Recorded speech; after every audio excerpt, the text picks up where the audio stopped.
The Settings tab. Under Account Information, you'll find your commercial code and how many students have been through the process using that code.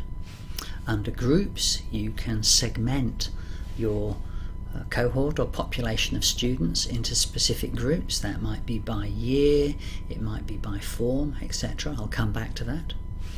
Under Profiling, you can decide whether individuals get their results immediately or whether they're locked and you then have to manually release them later, and you can change messages here. You can also change messages in terms of advisory breaks as you go through. We can't actually stop the assessment, but we can tell the students don't start the next test unless you've got 12 minutes left, for example. You could put that kind of text in here. You could remove the assessments in blue if you wish to shorten the test session. I would guide against that. My experience has been that the idea of having core and optional assessments is a good one, but in reality, if people go through the core and they like their results, they don't see the benefit of doing additional assessments. And if they go through the core and don't like the results, it's even less likely they'll spend the extra half hour to get a rounded view of themselves. So from my perspective, it's an all or nothing in terms of testing, but you could, if you wish, cut the test session down to 100 to 70 minutes by removing those assessments, and students can choose to do them later. As the end user, you can't change the order of any of these, but anyone with high-level administrator access, and there's just a few people with that, can move the blue ones around. So for example, you might decide to do this over 2 sessions at school, and you want to finish on a multiple choice questionnaire just in case some people don't finish before the break. So we might move personality up to above numerical 2 for you. If you'd like to discuss things like that, contact Barry Darnell or Emma Goodser. Going back to settings, you can set up advisors. So these advisors have limited access. They can't, for example, access very much at all on the Settings tab. They don't have the Stats tab. They're limited in what they can do, and they're designed to be, this system is designed really for those who want access to some groups of students for some reason. So it could be a Year 10 coordinator who you only want to have access to Year 10 students, or it could be a tutor who you only want to have access to their specific tutor group. You can add them yourself.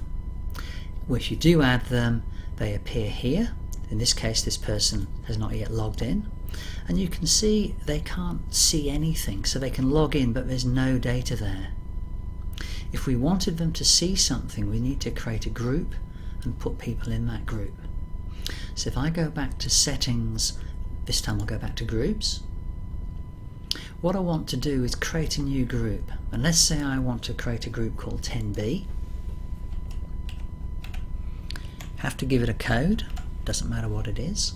I'll save that, and we now have 10B with nobody in it. If I go to candidates, I can select any group of students I want, and this is a static group, so I'll just grab a few. I can take them, and down the bottom I can move group into my newly created group, and here they are. So we can then move around groups with our level of access. So we've got 10B, there's just a few people in 10B. If we go back to settings advisors and we now give access to that new advisor to 10B, those are the only students they will be able to see. They won't be able to see 10A, 10C, etc. And that group is static in time. If you add someone to the group, they'll be able to see them. If you move someone from that group, they won't be able to see them. And as those students progress through the school, the group will still be called 10B, but in Year 11, this individual will still be able to see their data. In Year 12, this individual will still be able to see their data, but nobody else's.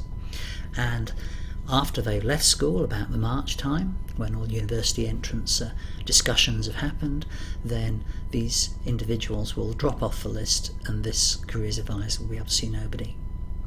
So you can add or delete groups. and it's your responsibility to manage that in terms of control of a system. Moresby Pay. This allows you to set up a test session where you invite people, typically you'd invite the parents, they would visit the site, put in their details and their son or daughter's details, and you can set parameters here in terms of whether they will get the login details immediately or whether they won't. If they get them immediately, then they will just complete the testing. If they don't get them immediately, their names will start banking up here. And there is a code that allows parents to pay Career Analyst direct. There's always $50 for this. So this is for schools who want some ad hoc testing where parents will pay. If you wanted to test a whole year group, this is quite a cumbersome approach, but if you might want to test, say, 20 students or 30 students a year, and then maybe 5 a couple of months later, this could be quite a good approach for you. It does take a couple of days to set it up. End of module.